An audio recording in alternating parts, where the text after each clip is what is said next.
तो आज हम लोग कल के लेक्चर को आगे कंटिन्यू करते हैं और बोर्स एटॉमिक थ्योरी यहीं पे हमने स्टॉप किया था। रदरफोर्ड ने जब अल्फा पार्टिकल स्कैटरिंग एक्सपेरिमेंट दिया तो उसमें उन्होंने न्यूक्लियस की डिस्कवरी की और उसके बाद थॉमसन का जो मॉडल था वो रिजेक्ट किया गया। सेंटर में उन्होंने रखा न्यूक्लियस को जिसमें पॉजिटिव चार्ज पार्टिकल था प्रोटॉन, और उसके बाहर ऑर्बिट में इलेक्ट्रॉन था। इलेक्ट्रॉन मूव कर रहा है ऑर्बिट के अंदर। ये बिल्कुल वैसा ही है जैसा सोलर सिस्टम हमारा है। सोलर सिस्टम में आप देखते हैं कि अलग अलग प्लैनेट अपने अपने ऑर्बिट में मूव कर रहे हैं सन के चारों तरफ। तो बिल्कुल उसी तरह का प्लैनेटरी कॉन्सेप्ट दिया रदरफोर्ड ने। लेकिन उस पर सवाल उठाया मैक्सवेल ने कहा कि जब भी कोई चार्ज पार्टिकल या चार्ज बॉडी मूव करती है सर्कुलर मोशन, तो वो ड्यूरिंग सर्कुलर मोशन अपनी वेलोसिटी हमेशा चेंज करती रहती है। वेलोसिटी चेंज करना मतलब एक्सेलरेशन, और एक्सेलरेशन आने की वजह से एनर्जी इमिट करती है, कंटिन्यू एनर्जी इमिट करती है। तो अगर इलेक्ट्रॉन भी सर्कुलर पाथ में मूव करेगा न्यूक्लियस के चारों तरफ, तो वो लगातार अपनी वेलोसिटी चेंज करेगा, यानी एक्सेलरेट करेगा, और ड्यूरिंग एक्सेलरेशन एनर्जी इमिट होती है। इमिट होने की वजह से इलेक्ट्रॉन अपना ऑर्बिट का पाथ शॉर्ट करता चला जाएगा और एट लास्ट वो इंटर कर जाएगा न्यूक्लियस में और अनस्टेबल हो जाएगा, या यूं समझें कि ख़त्म हो जाएगा। मगर ऐसा होता नहीं है। मैक्सवेल के इस सवाल को रदरफोर्ड एक्सप्लेन नहीं कर पाए, तो मैक्सवेल के उस सवाल को एक्सप्लेन किया बोर ने अपने इस एटॉमिक थ्योरी के रिगार्डिंग 3 बुक पब्लिश करते हैं, 3 बुक्स। पहली बुक जो है वो एक्चुअली थ्योरी ऑफ स्पेक्ट्रा है, जिसमें हाइड्रोजन स्पेक्ट्रम वगैरह आते हैं, जो हायर क्लास में आपको पढ़ना है। Theory of spectra and atomic constitution.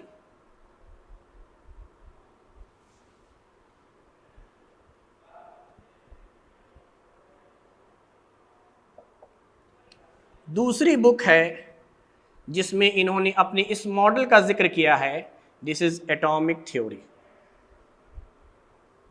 और तीसरी बुक है डिस्क्रिप्शन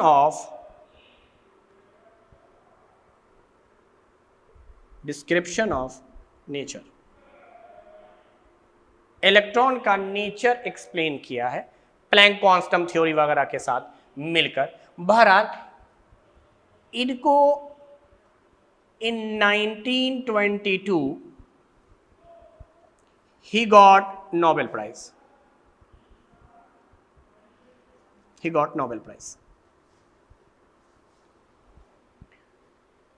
तो ये बोर के बारे में है, आप जान लीजिए। इनकी 3 बुक है, 1922 में इनको नोबेल प्राइज मिला। पहले आप ये नोट कर लें, फिर मैं आपको बताऊंगा बोर ने मैक्सवेल के उस सवाल का जवाब दिया जिसमें रदरफोर्ड की थ्योरी रिजेक्ट की गई और बोर्स की एटॉमिक थ्योरी को एक्सेप्ट किया गया।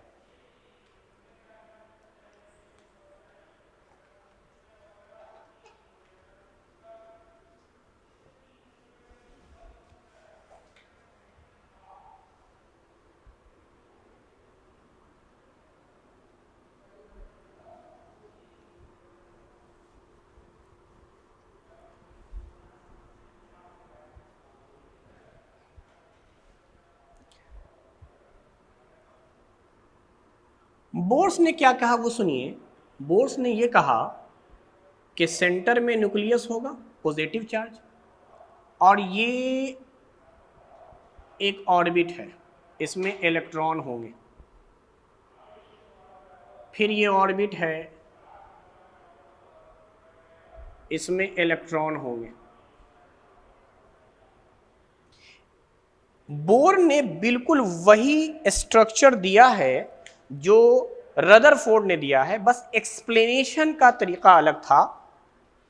रदरफोर्ड ने इस ऑर्बिट को डिस्ट्रिक्ट ऑर्बिट नहीं कहा था, उसने कंटिन्यूअस ऑर्बिट कहा था, जबकि बोर ने कहा डिस्ट्रिक्ट ऑर्बिट है। डिस्ट्रिक्ट ऑर्बिट का मतलब यह है डिसकंटिन्यूअस। डिसकंटिन्यूअस का मतलब यह हो गया कि एक ऑर्बिट से दूसरे ऑर्बिट के बीच में एनर्जी गैप होगा। यानी अगर यहां की एनर्जी 5 जूल है तो यहां की एनर्जी हो सकता है 8 जूल हो, यानी 5 और 8 बीच में गैप हो गया 3 जूल एनर्जी का। मतलब एक ऑर्बिट से दूसरी ऑर्बिट के बीच में गैप होगा, गैप होना चाहिए। तो रदरफोर्ड ने स्टेशनरी ऑर्बिट का कॉन्सेप्ट नहीं दिया था, इस ऑर्बिट को स्टेशनरी ऑर्बिट कहा गया है जिसे बोर ने दिया है। स्टेशनरी ऑर्बिट, स्टेशनरी ऑर्बिट्स का ही दूसरा नाम डिस्ट्रिक्ट ऑर्बिट भी है।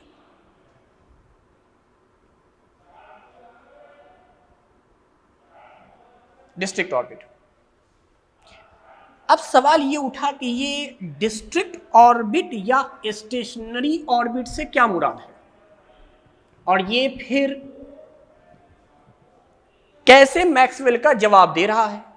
तो जरा देखिए, बोर ने कहा कि न्यूक्लियस के बाहर कुछ कुछ एनर्जी गैप पर ऐसे पॉइंट होते हैं जहां इलेक्ट्रॉन अपनी एनर्जी इमिट नहीं करता है, यानी वो पॉइंट जहां पर नेट फोर्स 0 हो जाए, अंदर की तरफ लगने वाला फोर्स और बाहर की तरफ लगने वाला फोर्स बराबर हो जाए।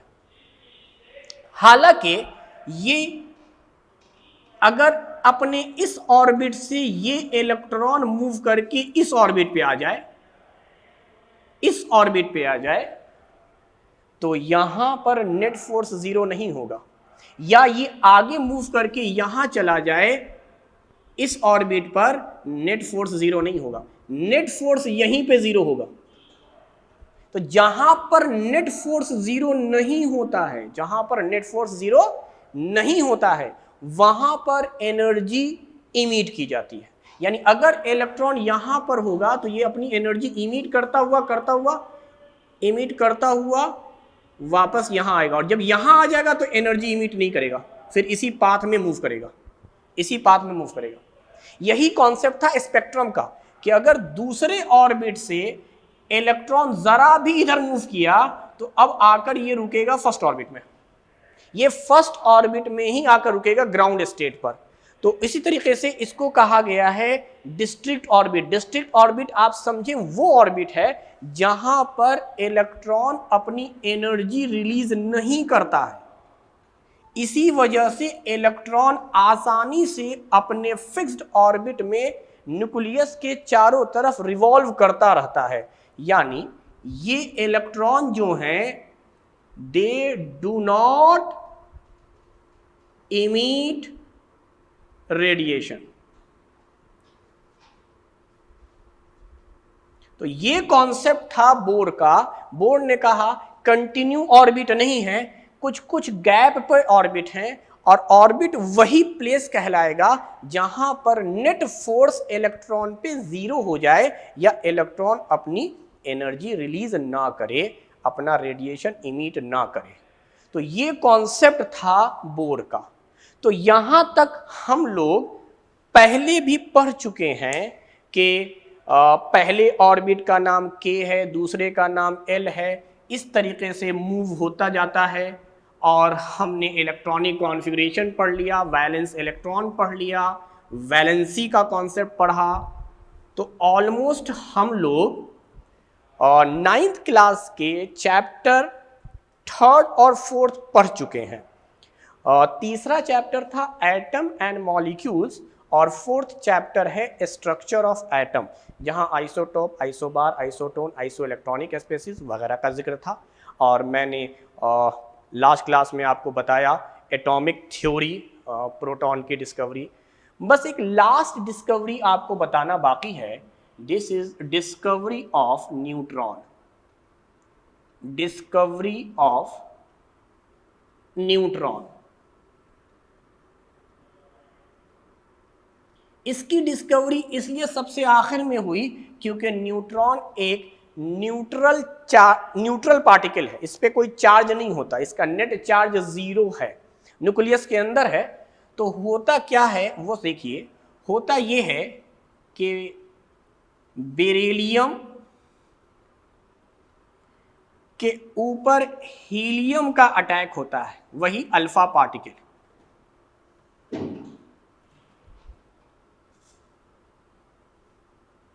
और बेरिलियम का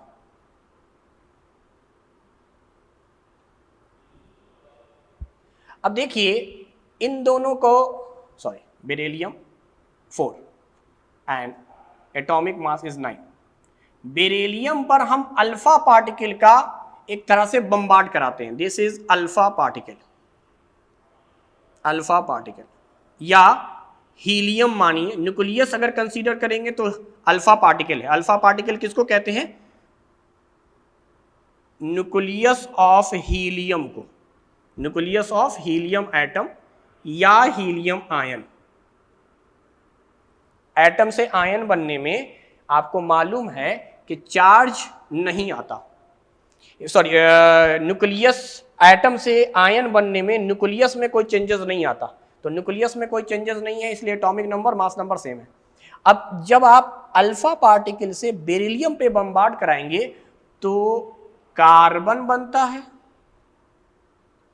और साथ में एक ऐसा स्पीशीज निकलता है जिसका चार्ज 0 है लेकिन मास 1 है।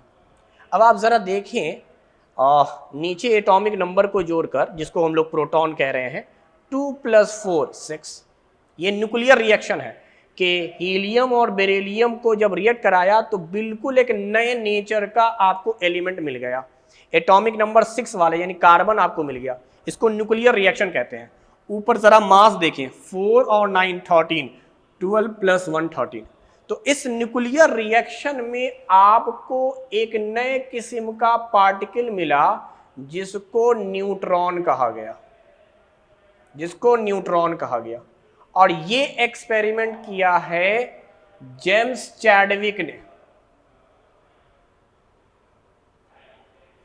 जेम्स चैडविक ने इन 1932, 1932 में। तो न्यूट्रॉन के बारे में हम लोग पहले ही डिस्कस कर चुके हैं कि इसका चार्ज 0 होता है और इसका मास प्रोटॉन के मास के तकरीबन बराबर है। तो जेम्स चैडविक ने 1932 में ये एक्सपेरिमेंट किया, अल्फा पार्टिकल से बम्बार्ड कराया गया है बेरिलियम के न्यूक्लियस पर। न्यूक्लियर रिएक्शन है, जब आप बेरिलियम के न्यूक्लियस पे अटैक कराते हैं तो यहां से एक न्यूट्रॉन पार्टिकल निकलता है जिसका चार्ज 0 है, मास 1 है, यानी प्रोटॉन के मास के बराबर है। और प्रोटॉन का मास बताया था 1U या 1 AMU, न्यूट्रॉन का मास भी 1U या 1 AMU होगा। तो ये इस तरह से डिस्कवरी ऑफ न्यूट्रॉन है।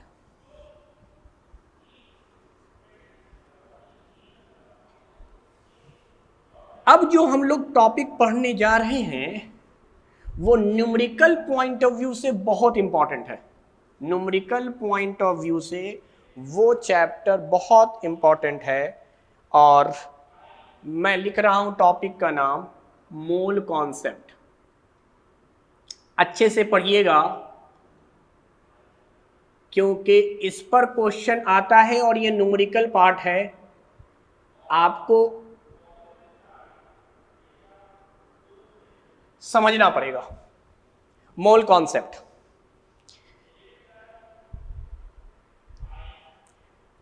चलिए मैं आपको बताता हूं मोल कॉन्सेप्ट क्या है। तो मोल मीन्स, मोल के 2 मीनिंग होते हैं। पहला मीनिंग है एवोगाड्रो नंबर, एवोगाड्रोज नंबर। इसको अमूमन तौर पे रिप्रेजेंट करते हैं n, नीचे 0 लगाते हैं नॉट, या मैं इसको रिप्रेजेंट करता हूं तो नीचे कैपिटल ए लिखता हूं, एन स्टैंड फॉर नंबर और नीचे जो ए लिखा है stand for scientist name Avogadro, scientist का नाम है एवोगाड्रो। खैर ये रिप्रेजेंटेशन है, सवाल ये है कि ये नंबर होता कितना है, तो 6.022 इंटू 10 पे power 23, this is Avogadro number.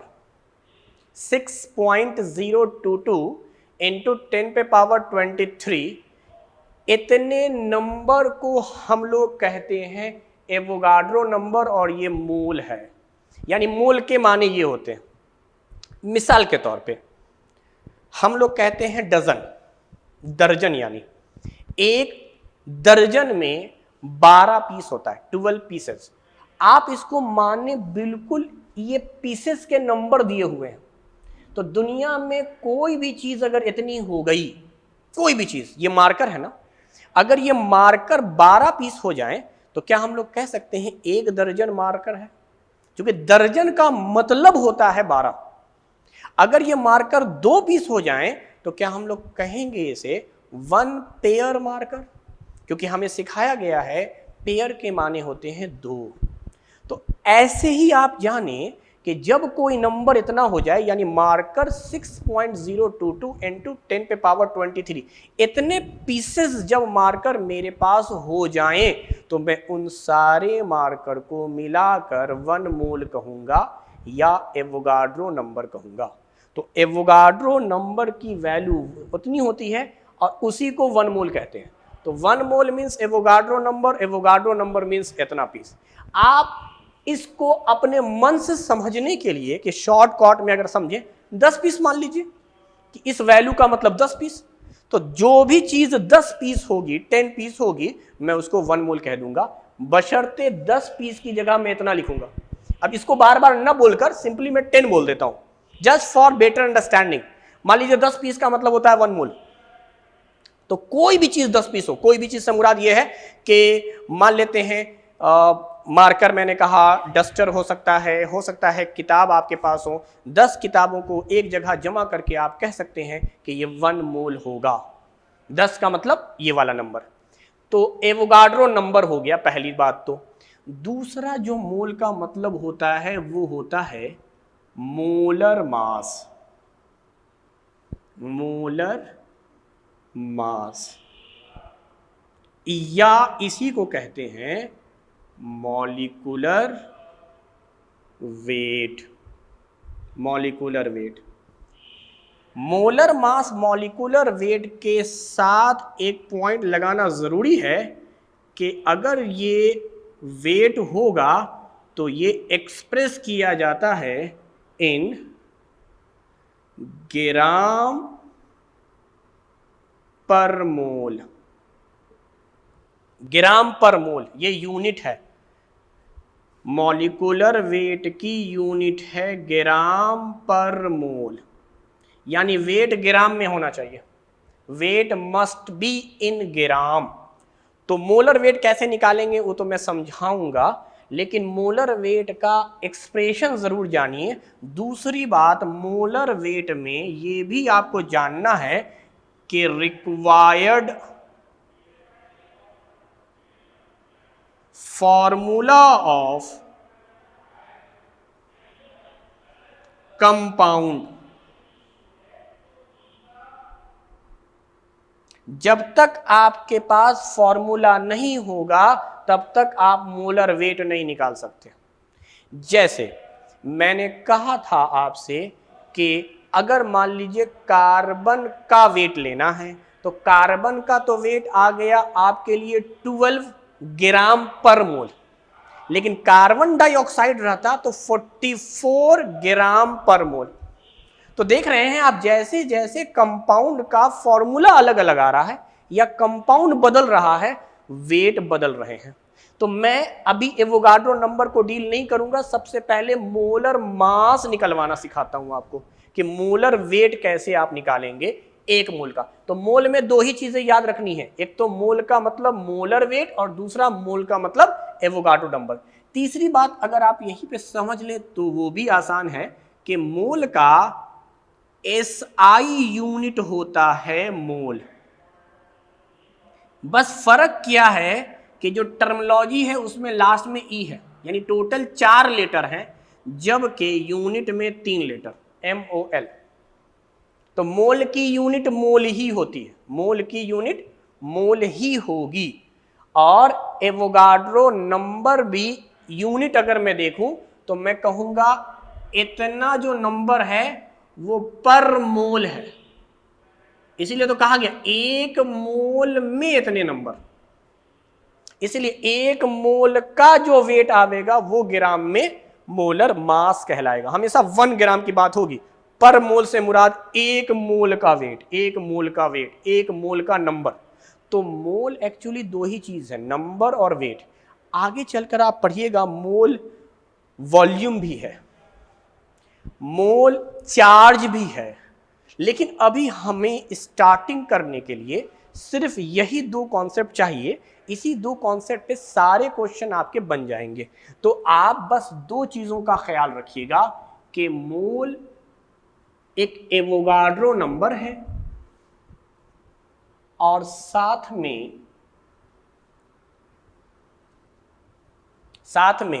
Molar mass है।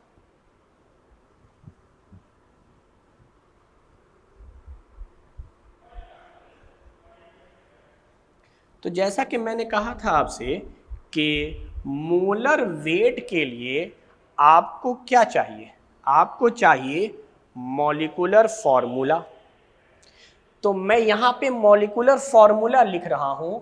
मान लीजिए वाटर है, मुझे वाटर का वेट निकालना है, तो मैं शुरू में तो आराम से निकाल लूंगा। जैसे 1 हाइड्रोजन का एटॉमिक वेट है, ऐसे ऐसे 2 हाइड्रोजन है, इंटू 2 कीजिए, प्लस ऑक्सीजन की जगह 16 लिख दीजिए, 16 प्लस 2 18। अभी यूनिट नहीं लिख रहा हूं मैं। मीथेन, कार्बन का 12, 1 into 4 is the hydrogen, that is 16। उसी तरीके से CO2, 12 प्लस 16 इंटू 2, 32, 12, 44। वैसे ही NaOH, सोडियम हाइड्रोक्साइड, सोडियम का 23, ऑक्सीजन का 16, हाइड्रोजन का 1, दैट इज 40। उसी तरीके से मान लीजिए क्लोरीन गैस है, 2 इंटू 35.5, दैट इज 71। कोई भी चीज आप ले सकते हैं, मिसाल के तौर पे CaCO3, कैल्शियम कार्बोनेट, कैल्शियम का वेट 40, कार्बन अगेन 12, ऑक्सीजन मैं डायरेक्ट लिख देता हूं 16 इंटू 3, दैट इज 48, ऐड कीजिए 100। सल्फ्यूरिक एसिड H2SO4, 2 सल्फर का 32 होता है, ऑक्सीजन का 16 इंटू 4, सबको ऐड कीजिए 98। इसी तरीके से आप ग्लूकोज का निकाल सकते हैं, C6H12O6, आप निकालिए, मैं बताता हूँ 180 आएगा। वैसे ही आप एसेटिक एसिड का निकालें, CH3COOH निकालिए 60 आएगा। वैसे ही यूरिया का निकालिए, यूरिया का फॉर्मूला होता है NH2CONH2, यानी कार्बन मोनोऑक्साइड गैस में 2 NH2 लगा दीजिए, इसका वेट निकालिए 60 आएगा। सुक्रोज C12H22O11, 342 आएगा। तो इस तरीके से आप निकाल लीजिएगा। 12 into 6, 1 into 12, 16 into 6, 12, 1 into 3, 12, 16, 16, 1, 14, 1 into 2, 12, 16, 14, 1 into 2, 12 into 12, 1 into 22, 16 into 11। तो इस तरीके से मॉलिक्यूलर वेट निकाला जाता है अगर आपके पास फॉर्मूला है तो यहां से एक चीज तो समझ में आ गई ना कि फॉर्मूला जरूरी है वेट के लिए। अगर फॉर्मूला नहीं है तो आप वेट नहीं निकाल सकते। तो वेट के लिए फॉर्मूला जरूरी है, ताकि आप इन्हीं को देखकर तो लिख रहे हैं, और सब अलग अलग फॉर्मूले के लिए वेट की वैल्यू भी अलग अलग आ रही है। इसको मैं एक मिसाल और देकर आपको समझाता हूं। मान लीजिए 12 पीस अंडा रखा हुआ है, तो आप कहिएगा 1 दर्जन अंडा है। गिन के आपने देखा तो 12 पीस थे। 12 पीस मार्कर भी रखा हुआ है, तो आप कहिएगा 1 दर्जन मार्कर है। तो मैंने 2 कंटेनर लिया, एक कंटेनर में 12 पीस अंडा है और एक कंटेनर में 12 पीस मार्कर है। मैं आपसे अगर ये पूछूं कि कौन ज्यादा वजनदार है, वेट किसका ज्यादा है, हालांकि नंबर बराबर है, नंबर के एतबार से देखिएगा तो दोनों बराबर हैं, लेकिन वेट कम ज्यादा हो सकता है। तो आगे चल के हम लोग यही बात करेंगे कि दो चीजों के मोल बराबर हैं, मोल मींस नंबर बराबर है, लेकिन वेट में डिफरेंसेस हैं। चूंकि वेट के लिए रिस्पॉन्सिबल फॉर्मूला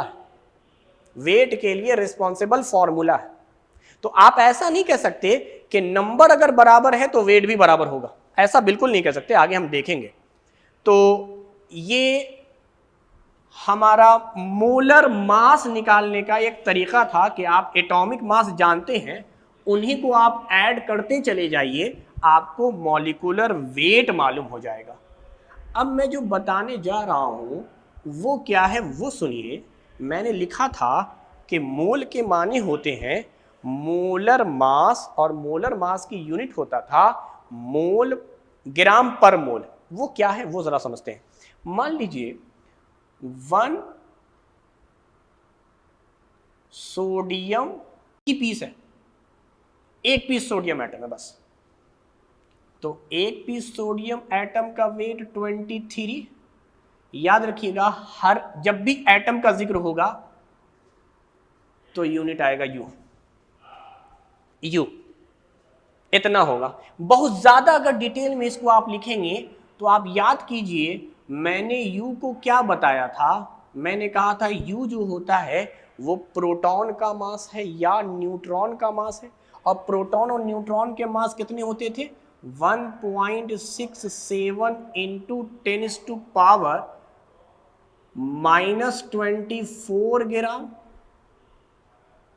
तो आपको ग्राम में अगर आया तो इतना ग्राम में आया, इसीलिए तो हम लोग बहुत छोटा वेट आया है, बहुत कम वेट आया है, तो इतने को यू कह देते हैं। तो 23U एक सोडियम एटम का वेट है। जबकि यहीं पर अगर क्वेश्चन आ जाए 1 मोल सोडियम एटम का वेट कितना है, 1 मोल सोडियम एटम, तो आप डायरेक्ट लिख लीजिए सोडियम एटम का वेट 23। बस यही देखना है, सोडियम का वेट 23। मोल नहीं होता तो यू लिखते, मोल है तो ग्राम लिख लीजिए। बस इसलिए कहा जाता है कि ग्राम में एक्सप्रेस होगा मोलर वेट, और मोलर वेट निकलता है जब मोल होता है 23 मोल। अच्छा, अब इसको समझना चाहते हैं हम कि ये कैसे हुआ। तो देखो 1 मोल सोडियम का मतलब 6.022 इंटू 10⁻23 पीस सोडियम एटम हो गए, क्योंकि मोल के माने इतने ही तो होते हैं। मैंने कहा था ना कि जैसे दर्जन का मतलब होता है 12 पीस, तो ये था एक पीस अंडा, ऐसी मिसाल के तौर पर बोल रहा हूं मैं, एक पीस अंडा 23U का था। तो एक दर्जन अंडा कितने का होगा, तो भाई एक दर्जन में कितने पीस होते हैं, 12 पीस। तो 12 पीस से एक पीस का वेट मल्टीप्लाई कर दो, 12 पीस का मतलब तुम्हारे लिए यहां एवोगाड्रो नंबर है, इसको तुम मल्टीप्लाई कर दोगे एक पीस से, एक पीस का मतलब 23U, या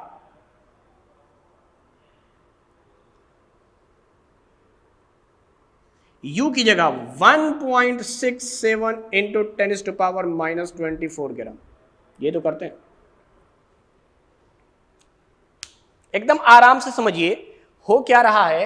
एक पीस सोडियम एटम का वेट हमको पता है, U जो है वो प्रोटॉन का मास है, तो आप ग्राम में कन्वर्ट कर सकते हैं हर एक एटम का वेट, और साथ में एक मोल का वेट आपसे पूछ रहा था मैं, तो 1 मोल का मतलब इतना पीस सोडियम एटम। एक सोडियम का वेट 23 U है, U की जगह पे इतना रख दीजिए। अब जब आप इन दोनों को मल्टीप्लाई करेंगे, एवोगाड्रो नंबर को और इस नंबर को जो वेट ऑफ प्रोटॉन है, जब आप इनको मल्टीप्लाई करेंगे बेटा तो ये वैल्यू 1 आ जाएगी। तो जरा देखें आप, ये वैल्यू मैं अप्रोक्सीमेटली 6 मान लेता हूं और ये 1.6 है, तो 1.6 इंटू 6 9.6 आता है। जब इससे आप मल्टीप्लाई कर रहे होंगे सारे को, तो ये पूरा टर्म मल्टीप्लाई होकर 10 हो रहा होगा, सिर्फ ये 1.67 इंटू 6.022 दैट इज 10 के आसपास। तो ये 10 और ये 10 पे पावर 23 मल्टीप्लाई होकर ये हो जाएगा 10 पे पावर 24, और यहां है 10 पे पावर -24, ये कट के 1 हो जाएगा, यानी 23 ग्राम, यानी एक मोल का वेट आ गया 23 ग्राम। तो बहुत आसान, मोल का मतलब एवोगाड्रो नंबर और U मल्टीप्लाई होके हमेशा 1 होता है। इसीलिए याद कीजिए पहला लेक्चर जब मैंने डिस्कस किया था तो आपको बताया था कि वेट ऑफ प्रोटॉन जो है वो रेसिप्रोकल है एवोगाड्रो नंबर का। तो मैं वेट ऑफ प्रोटॉन को लिख सकता था 1/एवोगाड्रो number, reciprocal of Avogadro number, और एवोगाड्रो नंबर से ये कट जाता, 23 ग्राम बचता। तो आपको इतना डिटेल में क्वेश्चन आगे नहीं करना, आप सिंपल सा ये समझे कि अगर एक पीस एटम होगा तो वेट होगा U में, अगर 1 मोल है तो ग्राम में। बस यूनिट का ख्याल रखें, बाकी मैग्नीट्यूड वही रहेगा। मैं फिर से रिपीट कर रहा हूं, एक पीस एटम हो जाए, 1 पीस एटम, हर एटम का वेट AMU है, एटॉमिक मास यूनिट यानी U, और हर मोल का वेट ग्राम है। जितने भी मोल होंगे ग्राम से मल्टीप्लाई करेंगे, तो मोल को देखते हुए यूनिट ग्राम रखना है, और इसीलिए इसका वेट हो जाएगा मोलर मास, जो मैंने लिखा था एक्सप्रेस होता है ग्राम पर मोल में, और एटम का वेट एक्सप्रेस होता है AMU में या सिंपली U में। तो ये पूरा आपका कॉन्सेप्चुअल था जो मैंने डिटेल में बताया। आगे शॉर्टकट इस्तेमाल करेंगे, एक एटम के लिए सिंपली U लिखेंगे, एक मोल के लिए सिंपली ग्राम लिखेंगे। तो 2-3 क्वेश्चन कर लेते हैं। जैसे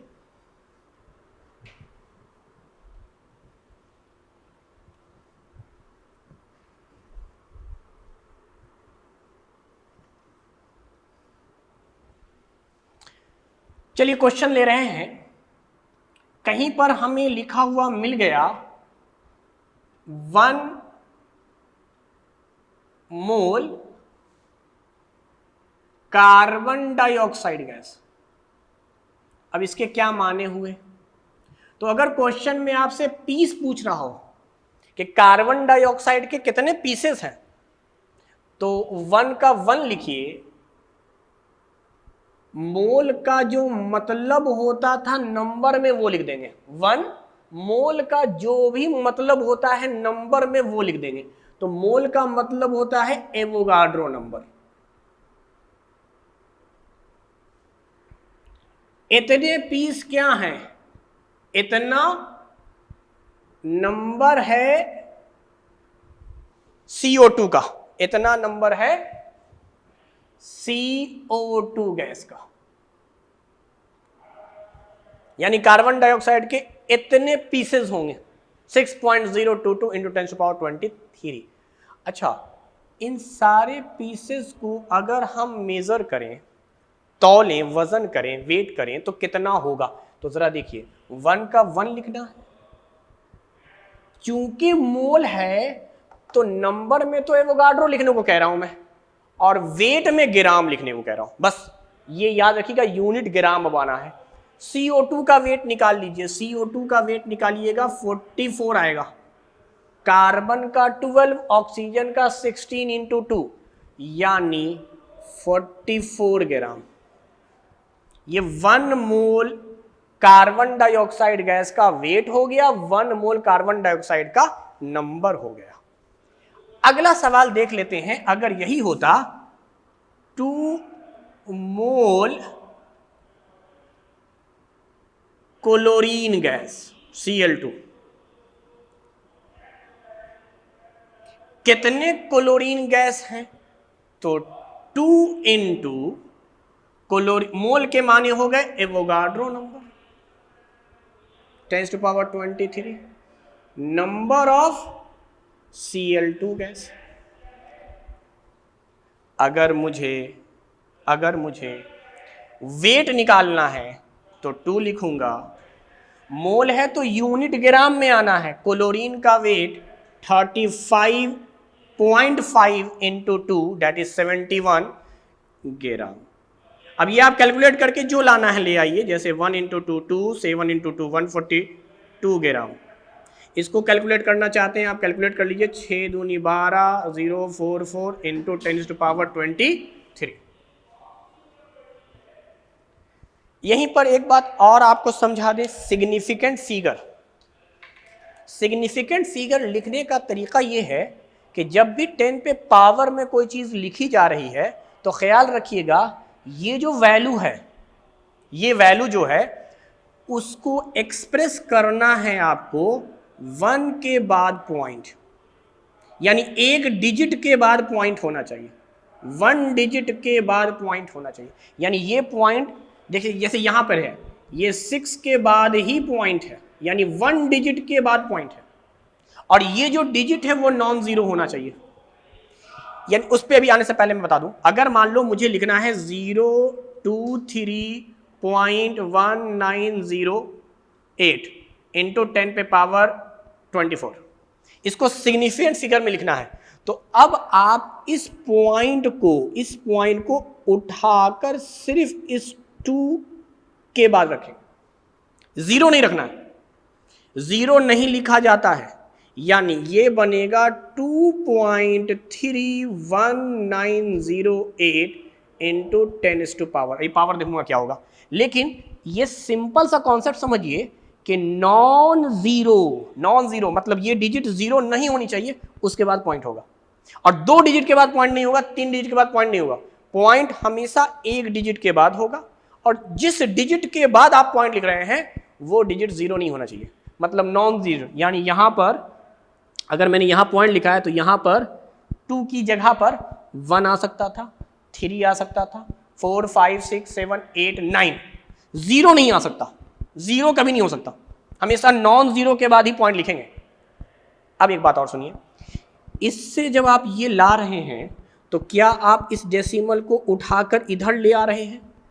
इधर लाने का मतलब आप राइट से लेफ्ट की तरफ ला रहे हैं, ये राइट है ये लेफ्ट है, या आप यूं समझें कि उर्दू वाले स्टाइल में ला रहे हैं, उर्दू अरबी फारसी जो लैंग्वेज लिख रहे हैं हम उस लैंग्वेज में लिख रहे हैं। वो लैंग्वेज कहां से लिखी जाती है? राइट से लेफ्ट की तरफ, जबकि इंग्लिश और हिंदी कैसे लिखते हैं आप? लेफ्ट से राइट की तरफ। तो आप सोचिए जब कभी भी डेसिमल शिफ्ट होगा उर्दू वाले पैटर्न में तो आपको पावर ऐड करना है। क्या बोल रहा हूं मैं?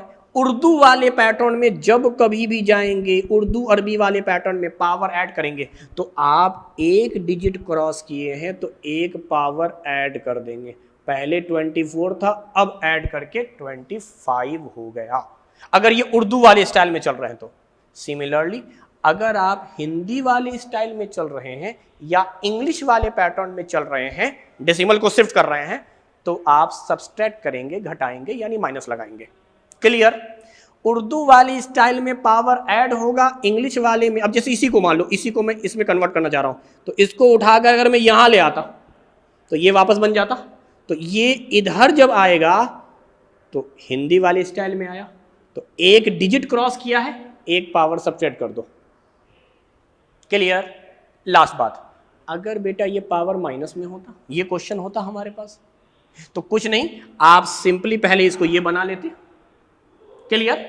अब ध्यान देंगे, मैंने ये कहा है आपसे कि अगर आप उर्दू वाली स्टाइल में चलते हैं तो पावर को ऐड करेंगे। ऐड करने का मतलब जो भी पावर दिया हुआ है उसमें आपको +1 करना है।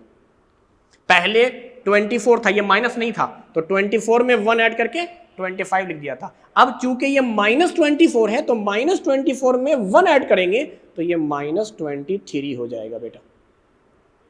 ये है तरीका। तो उर्दू वाली स्टाइल में जो भी पावर रहे प्लस कर दिया करो, और इंग्लिश वाली स्टाइल में जो भी रहा करे माइनस कर दिया करो। तो सिग्निफिकेंट फिगर में लिखने का तरीका यही है। तो अब मुझे बताओ, क्या यहां 2 डिजिट के बाद पॉइंट था? मुझे इस पॉइंट को उठाकर यहां लाना चाहिए, और ये 1 है ना, तो ये नॉन जीरो नंबर है, नॉन जीरो के बाद ही डेसिमल होगा। तो क्या मैंने उर्दू वाली स्टाइल में 1 डिजिट इधर शिफ्ट कर दिया है डेसिमल को? तो क्या मुझे 1 पावर ऐड कर देना चाहिए? तो इसका मतलब इतने पीसेज होंगे क्लोरीन गैस के 2 मोल में, जबकि वेट हो जाएगा 142 ग्राम। ये है हमारा क्वेश्चन कि 2 मोल में कितने गैस होंगे और 1 मोल में कितने गैस होंगे, या 1 मोल का नंबर और वेट क्या है, 2 मोल के नंबर और वेट क्या है। चलिए मैं एक क्वेश्चन और ले रहा हूं।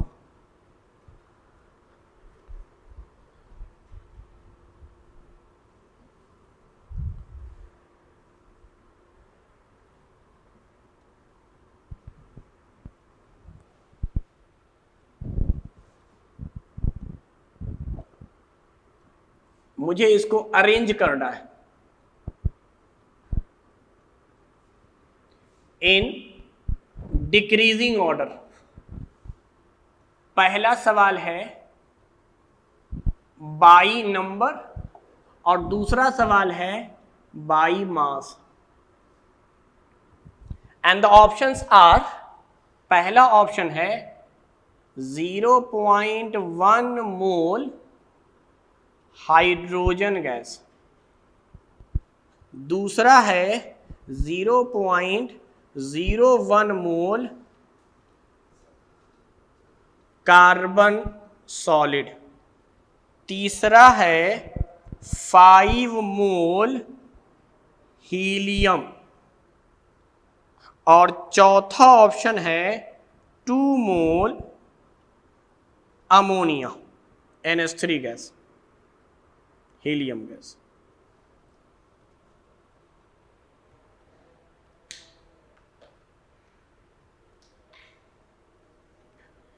कितने लोगों का आ गया? ये मैंने 4 ऑप्शन दिए हैं और मैं ये पूछ रहा हूं कि नंबर के हिसाब से आपको बताना है किसके अंदर ज्यादा होंगे। मैंने चारों ऑप्शन मोल में रखा है, तो अगर मैं नंबर निकालूं, पहले निकाल लेता हूं फिर शॉर्टकट ट्रिक बताऊंगा। नंबर निकालूं तो क्या मैं 0.1 में इस मोल का मतलब था एवोगाड्रो नंबर से मल्टीप्लाई कर दूं, एवोगाड्रो नंबर से इतने पीसेस आ जाएंगे। अब कौन लिख के मल्टीप्लाई करे, मैं सिंपली बता रहा हूं, मल्टीप्लाई कर दिया। कार्बन का जो मोल है वो मोल की जगह पर एवोगाड्रो नंबर, क्योंकि मैंने सिखाया था मोल का वेट ले रहे होंगे तो ग्राम लिखेंगे, और अगर हम लोग नंबर निकाल रहे हैं तो एवोगाड्रो नंबर, जो कि होता था 6.022 इंटू 10⁻23। 5 मोल की जगह पर 5 इंटू एवोगाड्रो नंबर, और 2 मोल की जगह पे 2 इंटू एवोगाड्रो नंबर। याद रखिएगा, नंबर के वक्त, नंबर निकालते वक्त आपको इन फॉर्मूले की कोई जरूरत नहीं है। नंबर को तो कोई मतलब ही नहीं है कि कौन सा टाइप है, कौन सा एलिमेंट है। जैसे मैं फिर से वापस लौटता हूं, मैंने कहा था 1 दर्जन, आगे कुछ बोला नहीं, 1 दर्जन केला है, 1 दर्जन आदमी है, 1 दर्जन मार्कर है, 1 दर्जन अंडा है। मैंने सिर्फ बोला 1 दर्जन, आप समझ गए 12 पीस। आगे मैं कुछ भी बोल दूं, 1 दर्जन सेब तो आप कहोगे 12 पीस सेब है, 1 दर्जन केला तो आप कहोगे 12 पीस केला है। तो 1 दर्जन का मतलब 12 होता है बस। तो मोल का मतलब एवोगाड्रो होता है बस। जितने मोल उतना एवोगाड्रो, जितना मोल उतना एवोगाड्रो। तो अब आप अगर कैलकुलेट करेंगे तो अब अरेंज करने के हिसाब से देखिएगा तो 5 इंटू Na की वैल्यू सबसे ज्यादा आएगी, उसके बाद 2Na, फिर ये सोच के देखिए। कोई भी नंबर ले लीजिए अपने मन से, कोई जरूरी नहीं है कि एवोगाड्रो नंबर ही ले, सेम नंबर सब में लेना है। जो यहां लीजिएगा वही यहां, सबको x मान सकते हैं, सबको 1 मान सकते हैं। 1 मानकर मल्टीप्लाई कर लीजिए, ज्यादा आसान है। 0.1 इंटू 1 0.1, 0.01 इंटू 1 0.01, 5 इंटू 1 5, 2 इंटू 1 2। अगर मैं Na की स्थान पर 1 रख देता हूं, 1, तो क्या ऑर्डर आना चाहिए? सबसे बड़े को लिखना है डिक्रीजिंग ऑर्डर में, C,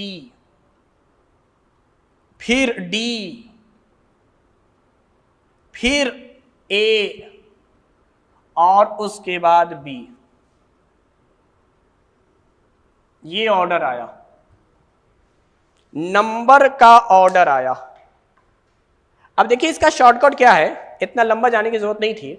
हमें मालूम है ना कि मैंने क्वेश्चन ये दिया कि एक प्लेट में कहीं पर 1 दर्जन कोई चीज है, किसी दूसरे प्लेट में 2 दर्जन है, किसी तीसरे प्लेट में 3 दर्जन है। तो आपसे मैं ये पूछ रहा हूं कहां पर नंबर ऑफ आइटम ज्यादा है, किस प्लेट में? पहले प्लेट में 1 दर्जन, कोई भी चीज, मैं आगे डिस्कस करूंगा कि वो चीज क्या है। 1 दर्जन पहले प्लेट में, दूसरे प्लेट में 2 दर्जन और तीसरे प्लेट में 3 दर्जन चीजें हैं। अब मैं आपसे पूछ रहा हूं कहां ज्यादा पीसेज हैं, कहां ज्यादा नंबर ऑफ आइटम्स है? तो सिंपल सी बात है, 3 पीस वाले, तीसरे वाले प्लेट में जहां 3 दर्जन है। इसका मतलब जितने ज्यादा मोल होंगे उतना ज्यादा नंबर होगा, क्योंकि मोल के माने ही नंबर होते थे। जितने ज्यादा मोल उतना ज्यादा number, more the mole more will be the number.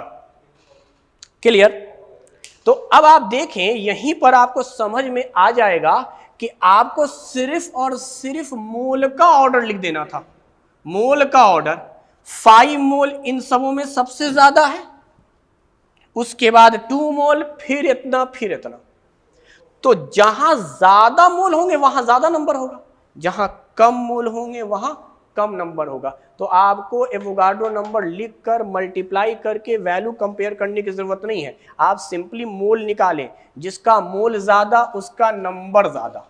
हाँ, अब अगर मैं वजन की बात करूं तो आप ये जरूर पूछेंगे कि ये बताइए सर, पहले वाले प्लेट में कौन सा आइटम रखा गया है? क्या तीनों प्लेट में सेम आइटम रखे गए हैं? अगर तीनों प्लेट में केला रखा गया है, 1 दर्जन केला, 2 दर्जन केला, 3 दर्जन केला, तो इसका मतलब 3 दर्जन वाला केले का वजन ज्यादा होगा, उस पूरे प्लेट का वजन ज्यादा होगा।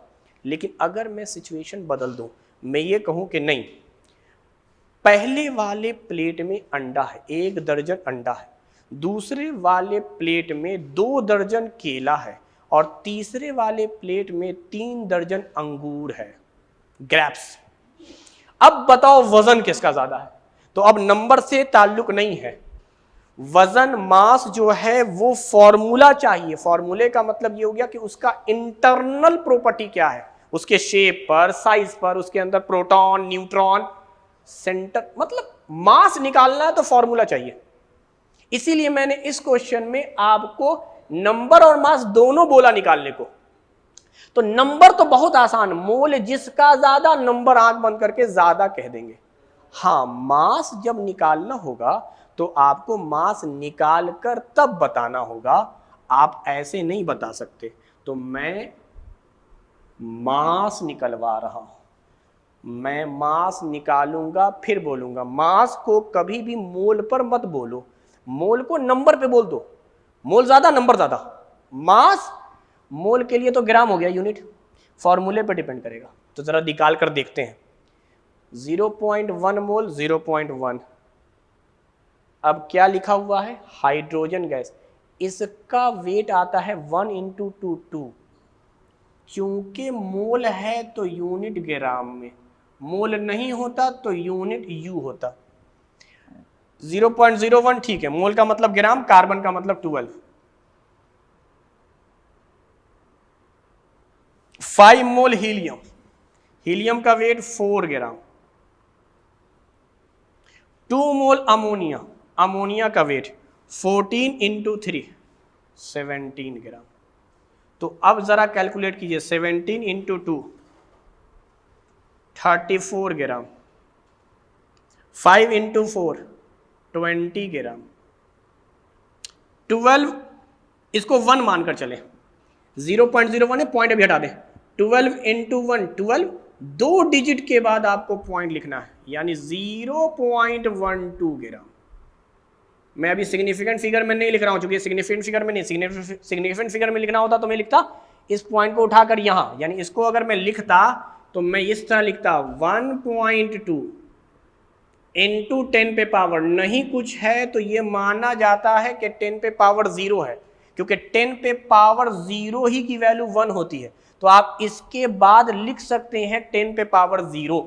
तो अब ये मैंने क्या इंग्लिश वाले स्टाइल में लिखा है, तो मैं 1 घटा दूंगा, -1 ग्राम।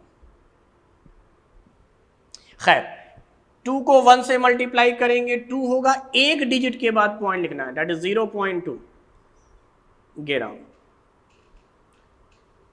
तो कंपेयर कीजिए तो आप देखेंगे सबसे ज्यादा वेट किसका आया, 34 ग्राम। यानी मास का जब ऑर्डर लिख रहे होंगे डिक्रीजिंग, तो डी का वेट सबसे ज्यादा है, उसके बाद सी है। तो नंबर का ऑर्डर कुछ भी आ सकता है और मास का ऑर्डर भी कुछ भी आ सकता है, जरूरी नहीं दोनों का ऑर्डर सेम आए, मे भी पॉसिबल कि दोनों का ऑर्डर सेम आए, मे भी पॉसिबल कि दोनों का ऑर्डर अलग अलग आए। निकालने का तरीका यह है कि जब भी मास बोलेगा, मास निकाल कर तब ऑर्डर बोलेंगे। नंबर के लिए आपको नंबर निकालने की जरूरत नहीं है, मोल पर ही निकाल लीजिए, जिसका मोल ज्यादा उसका नंबर ज्यादा, या जिसका नंबर ज्यादा उसका मोल ज्यादा। अब इन दोनों में कंपेयर कीजिए, यहां पॉइंट के बाद 2 है, यहां पॉइंट के बाद 1 है, इसका मतलब ए और लास्ट में बी है। ये है मास का ऑर्डर। तो मास बेटा फॉर्मूले पे डिपेंड करता है, ये जो मॉलिक्यूलर फॉर्मूला लिखा है, लेकिन नंबर डिपेंड ही नहीं करता इन पर, नंबर इन पे डिपेंड नहीं करता, सिर्फ यहीं से निकाला जाता है। तो ये तो हमारा एक क्वेश्चन था जिसमें हमने ये बताया कि मूल अगर आपको दिया हुआ है तो आप कैसे निकालेंगे ऑर्डर। एक क्वेश्चन और लेते हैं इसी पर बेस्ड, सोचो। मैंने कहा 5 मोल कार्बन है और 5 मोल सोडियम है और 5 मोल मान लेते हैं ऐसे ही एल्यूमिनियम है। किसका नंबर ज्यादा है, किसका मास ज्यादा है, बताओ।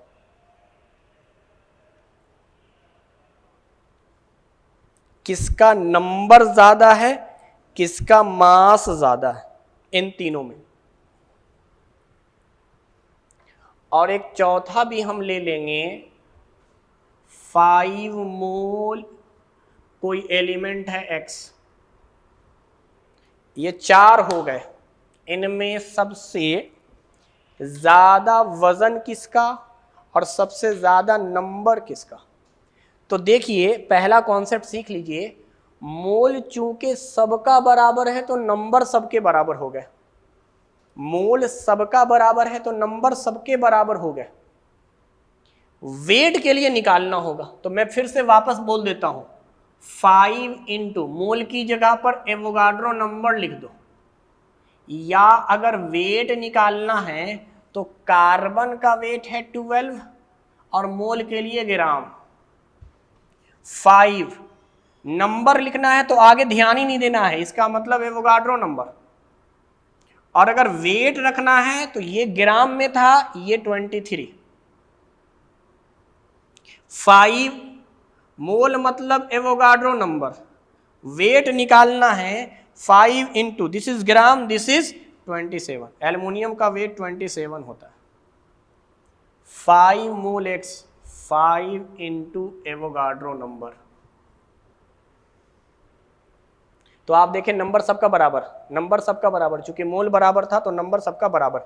वेट निकालना चाह रहा हूं मैं इसका 5 का, तो मैं 5 लिख दूंगा और मोल की जगह यूनिट ग्राम लिख दूंगा। x का क्या वेट लिखा जाए, क्योंकि x किसी का फॉर्मूला है ही नहीं। C stand for carbon, carbon का वेट 12 है। Na means sodium, Al means aluminium, H means hydrogen, Li means lithium, O मतलब ऑक्सीजन, X किसी का सिंबल है ही नहीं। तो इसका मतलब जब तक आपको एटम या मॉलिक्यूल या कंपाउंड का नाम या फॉर्मूला नहीं पता हो, आप वेट नहीं निकाल सकते। तो वेट के लिए लाजमी शर्त यह है कि आपको यहां पर फॉर्मूला पता हो। इसीलिए मैं कह रहा था सबसे पहले स्टार्टिंग में कि जब भी हम मोलर वेट निकालेंगे तो हमें मॉलिक्यूलर फॉर्मूला दिया हुआ होना चाहिए। तो ये तो मोल पर चीजें हो गई कि अगर मोल हमें मालूम है तो हम इजीली डिसाइड कर सकते हैं कौन ज्यादा है कौन कम है। अब एक लास्ट क्वेश्चन आपको देते हैं, 1 मिनट का टाइम होगा आपके लिए, आप बनाइएगा।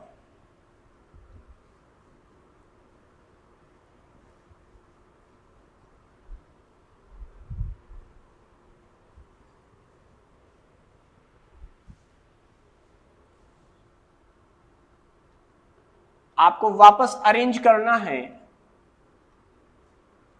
अरेंज्ड इन, वापस से डिक्रीजिंग ऑर्डर में।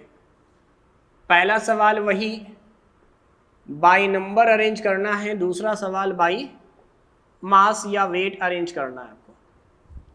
And the first option is 1/10 mole of calcium carbonate 2/5 mole of sodium hydroxide 2/3 mole of carbon and D 3 mole of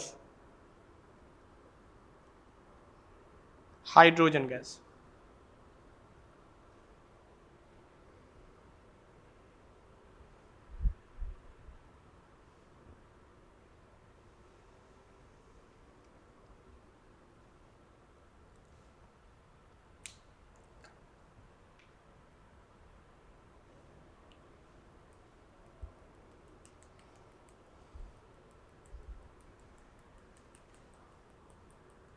number निकालना है, क्या सब मोल में दिया हुआ है? जब सब मोल में दिया हुआ है तो इतना सोचने की ज़रूरत ही नहीं है, जिसका मोल ज़्यादा उसका नंबर ज़्यादा। यानी आपको नंबर का ऑर्डर अगर लिखना है तो मोल में जो ऑर्डर है वही नंबर का ऑर्डर आएगा। तो आपको इतना सोचने की ज़रूरत नहीं थी। ये वैल्यू जो आ रहा है वो आ रहा है 0.1, 1/10, 5 0.4, 5 4 जा 20, ये आ रहा है 0.666 चलता जा रहा है, और ये है 3 मोल। तो ऑर्डर लिखना बहुत आसान, यहां वैल्यू 3 है तो सबसे बड़ा मोल कौन हो गया? 3 मोल, यानी ऑप्शन डी। उसके बाद कौन हो गया? 0.1, 0.4, 0.66, 0.66, फिर 0.4, और सबसे आखिर में कौन हो गया? 0.1।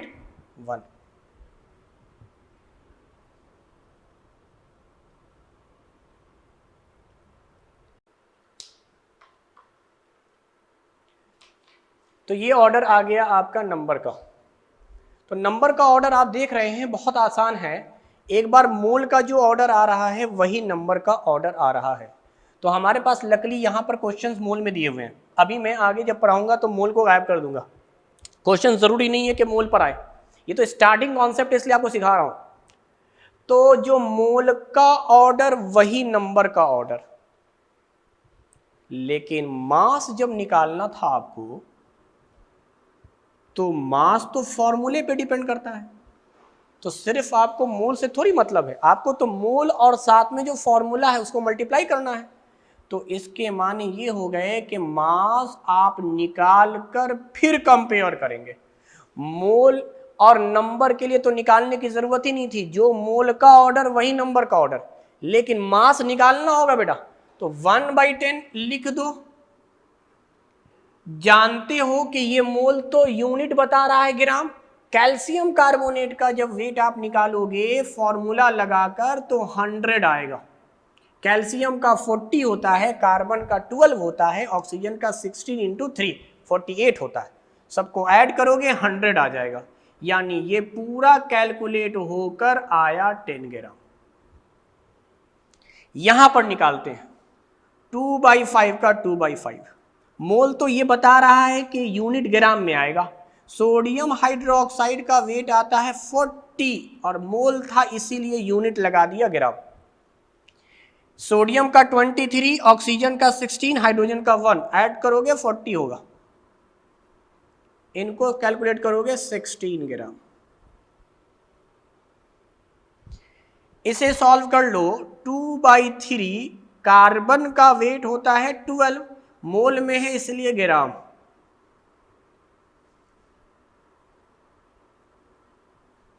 और लास्ट में है 3 इंटू हाइड्रोजन का 1 into 2 gram, finally it is 6 ग्राम। तो अब हमें कंपेयर करना है 10 ग्राम, 16 ग्राम, 8 ग्राम, 6 ग्राम। सबसे ज्यादा 16 यानी ऑर्डर आएगा बी, फिर आएगा 10 ग्राम दैट इज ए, फिर ऑर्डर आएगा सी और एट लास्ट डी। आप देखिए नंबर और मास के ऑर्डर में कितना डिफरेंसेस है। डी नंबर के हिसाब से सबसे ज्यादा था, मास के हिसाब से इत्तेफाक से सबसे कम आ गया है। और बी जो यहां नंबर के हिसाब से कम था, मास के हिसाब से सबसे ज्यादा हो गया। ए जो सबसे कम था नंबर के हिसाब से, मास के हिसाब से ज्यादा आ गया। तो ऑर्डर बिल्कुल मास का और नंबर का बेतरतीब आता है। नंबर का मोल से डायरेक्ट ताल्लुक है, मास का कोई ताल्लुक नहीं है। मास तो आपको निकाल कर ही देखना पड़ेगा। तो मास के लिए आप कैलकुलेट करेंगे, कैलकुलेट करने के बाद ऑर्डर लिखेंगे, जबकि मोल में ऐसा नहीं है। मोल के लिए जो नंबर का ऑर्डर वही मोल का, या जो मोल का ऑर्डर वही नंबर का ऑर्डर। तो अभी तक कोई दिक्कत आपको? मैंने सिर्फ 2 लफ्ज बताए हैं, मोल के माने एवोगाड्रो नंबर, और दूसरा मैंने बताया मोल का वेट जब आप निकाल रहे होंगे तो यूनिट ग्राम में रखेंगे। और वेट निकालने के लिए आपको मॉलिक्यूलर फॉर्मूले की रिक्वायरमेंट होगी। चलिए अब आते हैं असल कॉन्सेप्ट की तरफ। अभी तक क्वेश्चन इसलिए बहुत आसानी से बन गया क्योंकि आपको मोल गिवन होता था। अगर किसी क्वेश्चन में मोल गिवन नहीं हो तो हम मोल निकालेंगे। अब मोल निकालने का 2 फॉर्मूला है, लेकिन इससे पहले कि मैं फॉर्मूले की तरफ आऊं, मैं आपको वापस एक सवाल पूछता हूं। मान लीजिए मैंने स्टार्ट किया था मोल कॉन्सेप्ट, तो आपको बोला था कि दर्जन, डजन 12 पीस को कहते हैं। तो अगर मैं आपसे अब दर्जन ना देकर क्वेश्चन में पीसेस पूछूं, जैसे पहला सवाल तो मैं ये पूछ लेता हूं आपसे कि 3 दर्जन आम है यानी कितने पीस?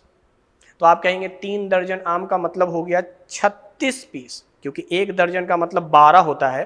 तो सर 3 इंटू 12 कर दिया, यानी जो दर्जन का मतलब था वो लिख दिया। 3 डजन, डजन की जगह पे 12 पीसेस लिख दिया।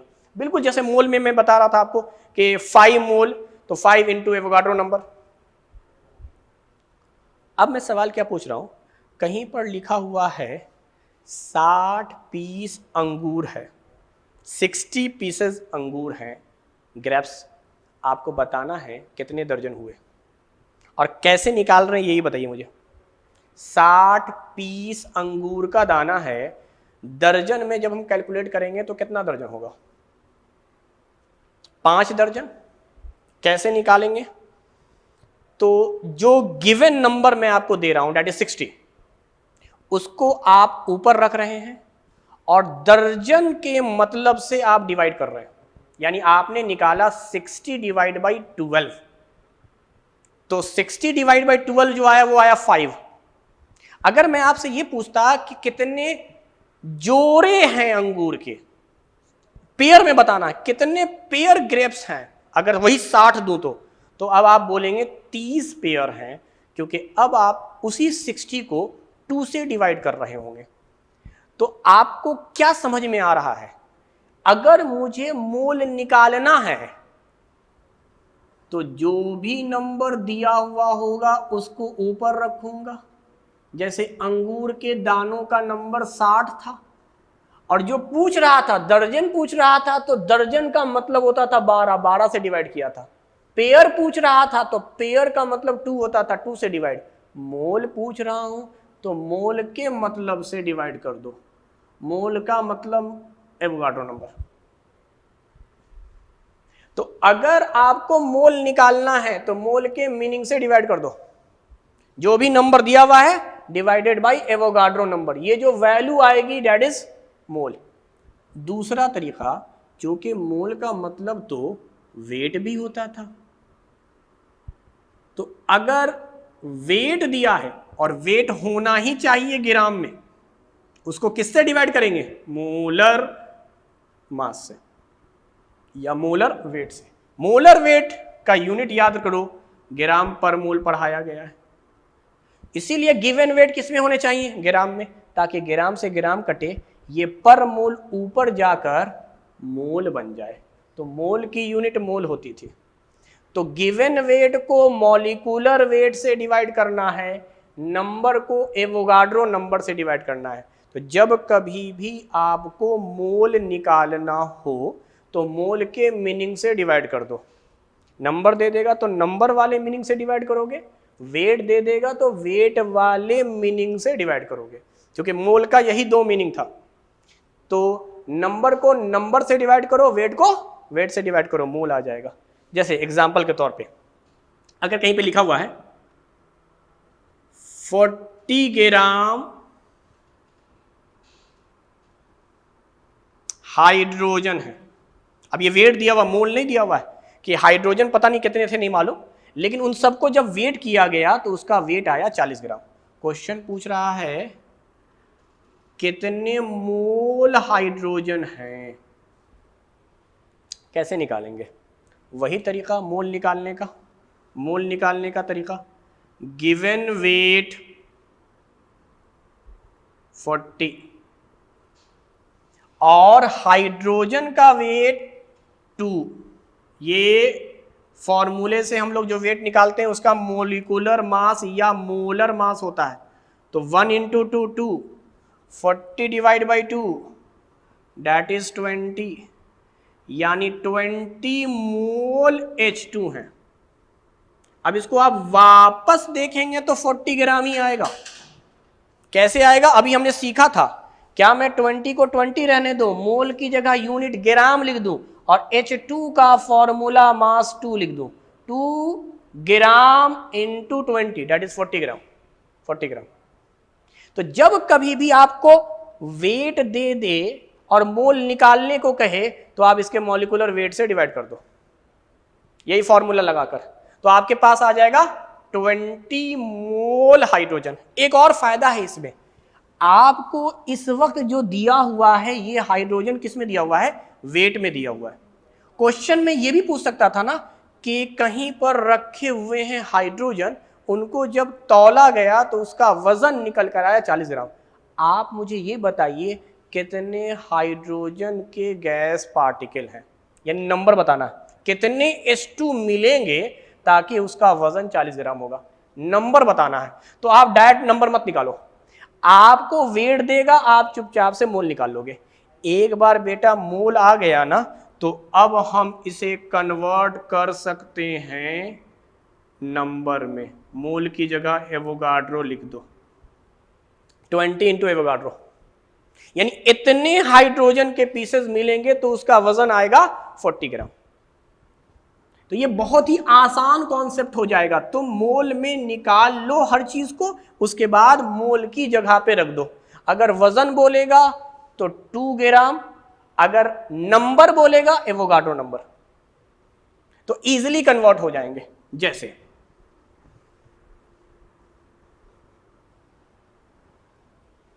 मान लो एक सवाल और दे रहा हूं,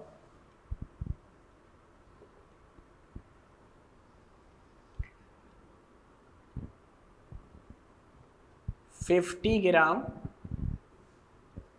कैल्शियम कार्बोनेट है। अब चूंकि ये वजन दिया हुआ है तो आपको मोल निकालना है और नंबर निकालना। हाँ, 3 चीजें हैं, नंबर, मास, मोल। तो जब मास में दूंगा तो आपको निकालना होगा नंबर में और साथ में मोल में। दूसरा सवाल,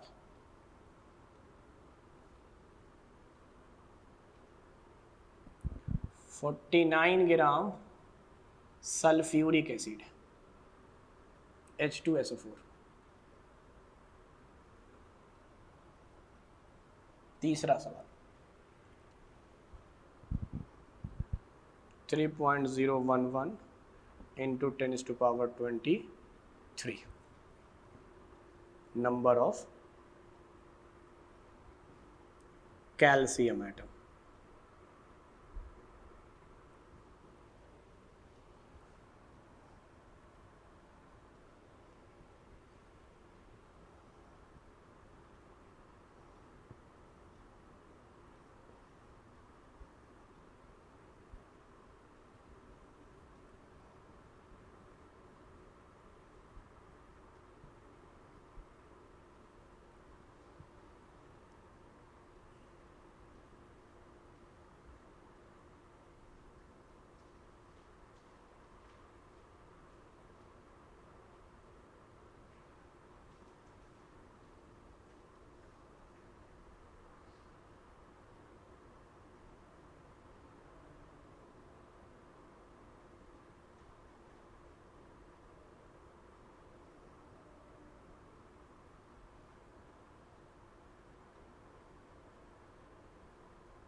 ये सवाल है हमारे पास, जल्दी से नोट कर लीजिए और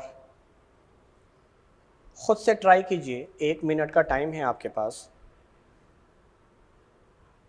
आपको शुरू के 3 सवालों में मैंने 2 चीज़ें पूछी हैं आपसे। यहाँ वेट दिया है तो आपसे मोल पूछा है, नंबर पूछा है। यहाँ पर वेट दिया है तो सिमिलरली मोल और नंबर पूछा है। यहाँ नंबर दिया है तो आपसे मोल और वेट पूछा है। यानी क्वेश्चन यही है, how many calcium carbonate molecule is present in 50 gram calcium carbonate. Also determine the mole of calcium carbonate.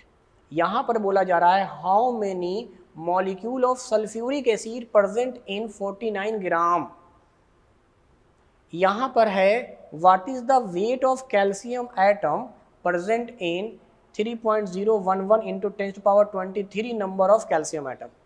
Also determine the mole. यहां पर मोल नहीं निकालना, आपको सिर्फ नंबर निकालना। हाउ मेनी इलेक्ट्रॉन, वो भी इलेक्ट्रॉन निकालने, कितने इलेक्ट्रॉन प्रेजेंट होंगे 20 ग्राम, 16 ग्राम और ये जो नंबर दिया है एल्युमिनियम के 3+ आयन में। आपको ये जवाब देना है। चलिए मान लीजिए ये कैल्शियम कार्बोनेट का वेट दिया है। आपको मैंने क्या सिखाया था, कुछ भी दे सबसे पहले मोल निकालो। क्या मैं मोल निकालूंगा? मोल का क्या फॉर्मूला है, वेट गिवन है, जो चीज गिवन होगा उसे रख देंगे, नीचे मॉलिक्यूलर वेट से, जो कि फॉर्मूले में होता है, मॉलिक्यूलर वेट कैल्शियम कार्बोनेट का 100 है बेटा, तो ये तो हाफ मोल आ गया, 1/2 मोल आ गया है कैल्शियम कार्बोनेट का। तो अगर आपसे मोल पूछता तो जवाब हो जाता 1/2 मोल। बोलिए, अगर आपसे पूछ रहा है कि अब तुम मुझे ये जवाब दो कितने नंबर है प्रेजेंट तो कोई बड़ी बात नहीं, 1/2 इंटू मोल की जगह एवोगाड्रो नंबर लिख दो।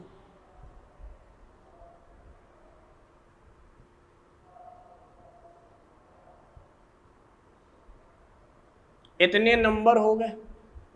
तो नंबर पूछेगा तो करेक्ट आंसर इज 3.011 इंटू 10⁻23। और अगर आपसे कैल्शियम कार्बोनेट का मोल पूछ रहा है तो हाफ मोल, और नंबर आप निकालेंगे मोल निकालने के बाद ही, डायरेक्ट नहीं निकालेंगे। क्लियर? अब आइए सल्फ्यूरिक एसिड, बिल्कुल सेम बनेगा। Mole, this is given weight 49 gram. Sulphuric acid का फॉर्मूले से वेट निकालेंगे तो मॉलिक्यूलर वेट आता है 98। वंस अगेन हाफ मोल निकल कर आ रहा है सल्फ्यूरिक एसिड। सल्फ्यूरिक एसिड यहां मोल में अगर हम डायरेक्ट फॉर्मूला रख देना इसका मॉलिक्यूलर फॉर्मूला, दैट इज 98 ग्राम, तो ये भी कट पीट के 49 ग्राम ही आ जाएगा। और यहां पर भी मोल की जगह ग्राम, इसकी जगह 100 रख देंगे तो 500 ही आ जाएगा, यानी कुछ भी हम रख सकते हैं। लेकिन अगला सवाल इसमें यही था कि कितने नंबर होंगे। तो जरा देखो, आधा मोल ये भी है, आधा मोल ये भी है, तो यार दोनों का नंबर बराबर होगा।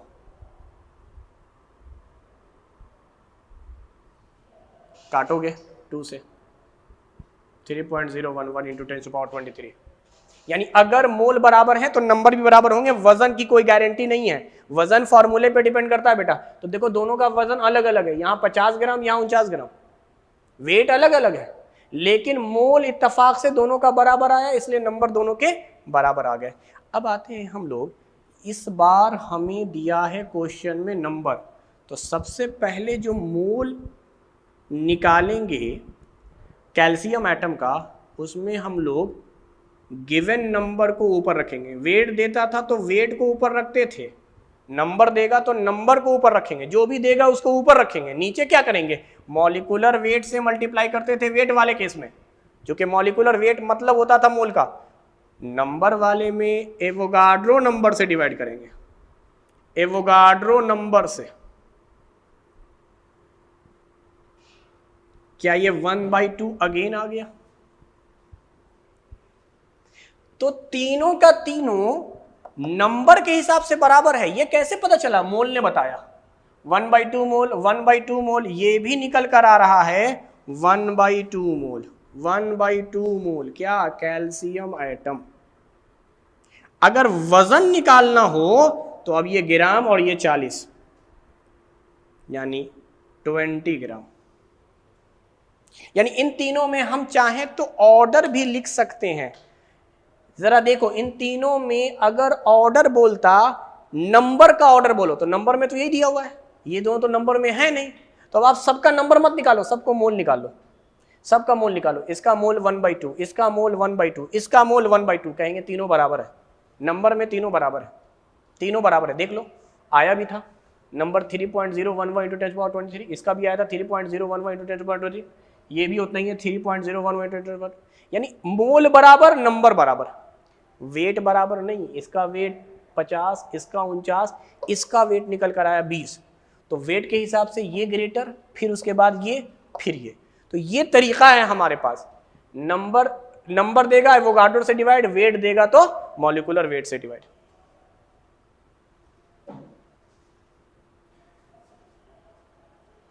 तो ये बताया जाए, ये बहुत अच्छा सवाल है, कितने इलेक्ट्रॉन प्रेजेंट हैं, कितने इलेक्ट्रॉन प्रेजेंट हैं, आपको ये देखना है। यानी आपसे नंबर पूछ रहा है।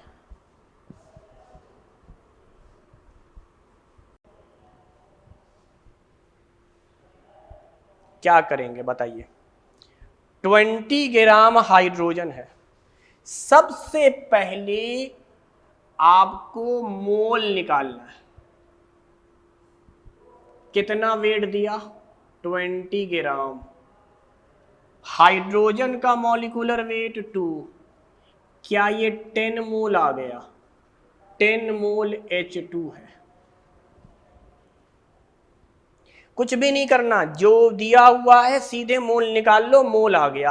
अब खुद से सोचना है एक हाइड्रोजन में एक इलेक्ट्रॉन होता है। हाइड्रोजन का जो एटम है ना, उसमें एक प्रोटॉन एक इलेक्ट्रॉन होते हैं। तो 2 हाइड्रोजन यहां पर है H2, तो इसका मतलब इसके अंदर कितने इलेक्ट्रॉन हो गए? 2 इलेक्ट्रॉन। तो आप यहीं से निकालिए, दैट इज 20 मोल इलेक्ट्रॉन आ गया क्या? सोचो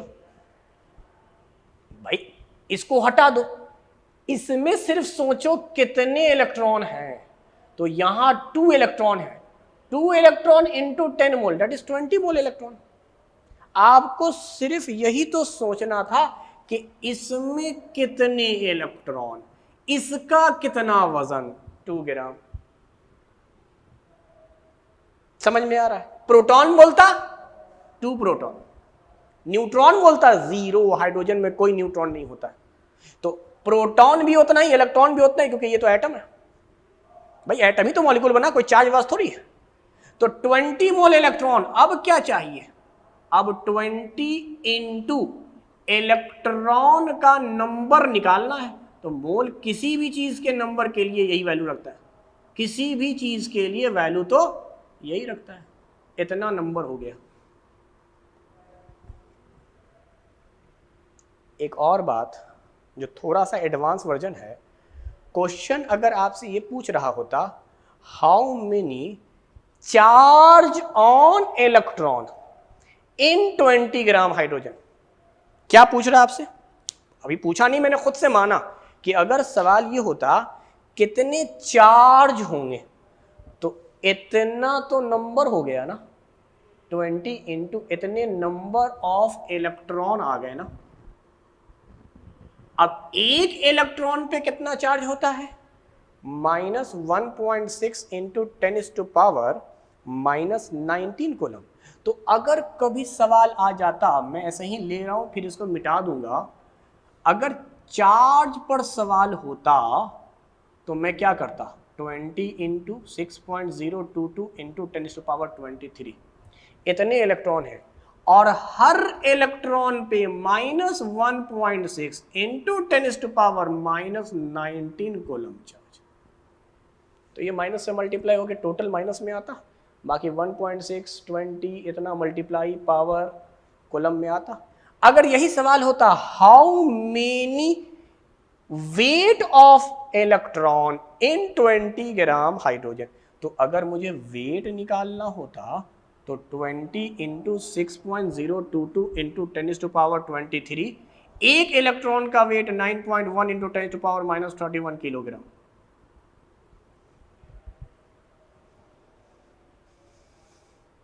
समझ में आ रहा है? कुछ नहीं करना था आपको, हाइड्रोजन से पहले मोल निकाल लेना है, उसके बाद एक हाइड्रोजन में पता करना है कितने इलेक्ट्रॉन होते हैं, तो उससे आपको टोटल इलेक्ट्रॉन का मोल आ जाएगा, यानी टोटल इलेक्ट्रॉन की संख्या आ जाएगी कि इतने इलेक्ट्रॉन हैं और हर इलेक्ट्रॉन पे इतना चार्ज इतना मास। अगर ये प्रोटॉन का सवाल होता हाउ मेनी प्रोटॉन, तो भाई प्रोटॉन भी इतना ही होता, एक हाइड्रोजन में एक प्रोटॉन, दो यानी 20 मोल प्रोटॉन होते, यानी इतने प्रोटॉन होते, एक प्रोटॉन पे चार्ज होता प्लस 1.6 इंटू 10⁻⁻19 कूलम, और यहाँ मास में 1.67 इंटू 10⁻⁻24 ग्राम, या उसको अगर किलोग्राम में कन्वर्ट करेंगे तो -27 किलोग्राम। खैर बहरहाल, तो ये तरीका था, लेकिन मैं इसे मिटा देता हूँ, ये क्वेश्चन नहीं है, ये सिर्फ समझाने के लिए मैंने बोला। तो बेटा आंसर तो यहीं पे आ गया, इनको अब सॉल्व कर लेंगे आंसर आ जाएगा। तो अप्रोच यही है क्वेश्चन को सॉल्व करने का। इसी तरीके से क्या आप दूसरा बना सकते हैं? अब बोलिए कैसे? मोल निकाल लो, गिवन वेट 16, मॉलिक्यूलर वेट 16, क्या ये 1 मोल आ गया? 1 मोल क्या आ गया? मीथेन, क्योंकि मीथेन दिया था इतना, मीथेन इतना दिया था, 1 मोल मीथेन आ गया। अब मुझे बताओ अगर 1 मोल मीथेन इतना है तो कितने इलेक्ट्रॉन होंगे इसमें? 1, अच्छा इसमें कितने हैं? कार्बन में होंगे 6, क्योंकि एटॉमिक नंबर 6 है, तो 6 यहाँ हो गए और 4 यहाँ होंगे, क्योंकि हर हाइड्रोजन में एक होता है, 4 हाइड्रोजन, 10 हो गए, तो 10 into 1 that is 10 mole electron. अब 10 मोल इलेक्ट्रॉन है तो इलेक्ट्रॉन की नंबर ही तो चाहिए थी, इतना नंबर ऑफ इलेक्ट्रॉन।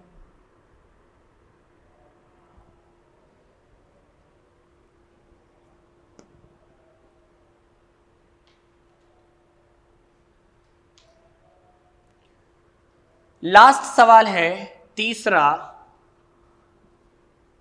अब इतना दिया हुआ है, इतने एल्युमिनियम में, तो अब मोल निकालने की जरूरत ही नहीं है, ये तो ऑलरेडी नंबर दिया ही हुआ है तुमको, इतना एल्युमिनियम का नंबर है, तो इसका मतलब तुम्हारे पास 1.2044 इंटू 10⁻²4 एल्युमिनियम आयन दिए हुए।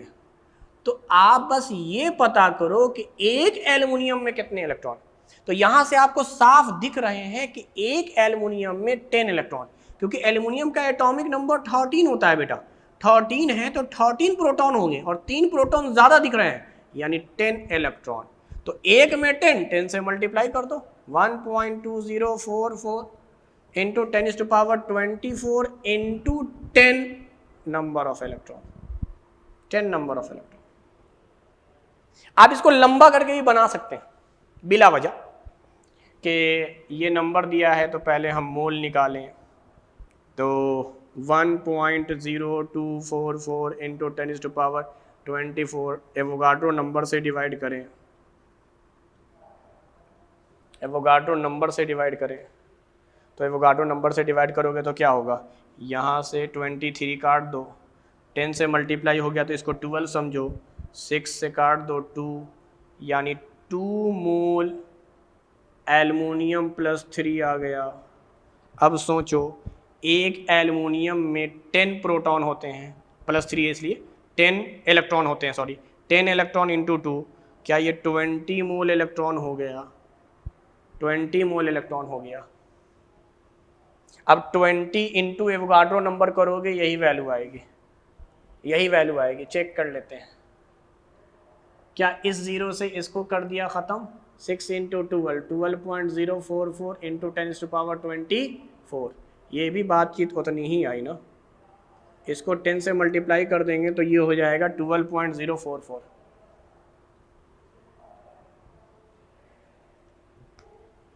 तो ये है पूरा का पूरा तरीका हमारे पास, जिससे हम लोग निकाल सकते हैं आसानी से। तो आपको करना क्या है, आपको सिर्फ मोल कॉन्सेप्ट में 2 बातों का ख्याल रखना है। पहली बात, मोल का मतलब क्या होता है। मोल का मतलब होता है एवोगाड्रो नंबर, मोल का मतलब होता है मॉलिक्यूलर वेट ग्राम पर मोल में। मॉलिक्यूलर वेट फॉर्मूले से निकलेगा, फॉर्मूला बहुत ज़रूरी है। अगर मोल नहीं दिया हुआ, ये दूसरी बात, ये पहली बात थी कि मोल के मीनिंग आपको याद रखने हैं, mole means Avogadro number and molar mass. दूसरा जो आपको मोल के बारे में याद रखना है वो ये याद रखना है कि मोल निकालने का तरीका जो है वो ये है कि नंबर दिया है तो एवोगाड्रो नंबर से डिवाइड कर लीजिए, और अगर वेट दिया है तो मॉलिक्यूलर वेट से डिवाइड कर लीजिए। मोल एक बार आ गया तो आप उसको किसी भी रूप में बदल सकते हैं, मोल की जगह पे रख के मॉलिक्यूलर वेट रख दो, एवोगाड्रो नंबर रख दो। तो मोल में कन्वर्ट करना सीखिए, मोल में कन्वर्ट कीजिएगा, इजीली आ जाएगा। तो बस इतना ही कॉन्सेप्ट है इसमें। लास्ट बात जो ये थी आपको, जो पहले बोल चुका हूं मैं, कि नंबर का ऑर्डर वही होगा जो मोल का होगा। तो कई बार अगर क्वेश्चन वेट में हो, नंबर में हो, मोल में हो, तो आप सबको मोल में कन्वर्ट कर लीजिए। जिसका मोल ज्यादा उसका नंबर ज्यादा, जिसका मोल कम उसका नंबर कम। वेट के साथ ये चीज लागू नहीं होगी। वेट के लिए आपको वेट में कन्वर्ट करना होगा, सबको ग्राम में लाइए, फिर कंपेयर कीजिए। तो मैंने ऑलमोस्ट जितने टाइप के क्वेश्चन एंट्रेंस के रिगार्डिंग हो सकते थे मोल कॉन्सेप्ट में, वो आपको बता दिया। तो आज का लेक्चर यही ख़त्म करते हैं। We will continue our lecture in next class. Thank you very much.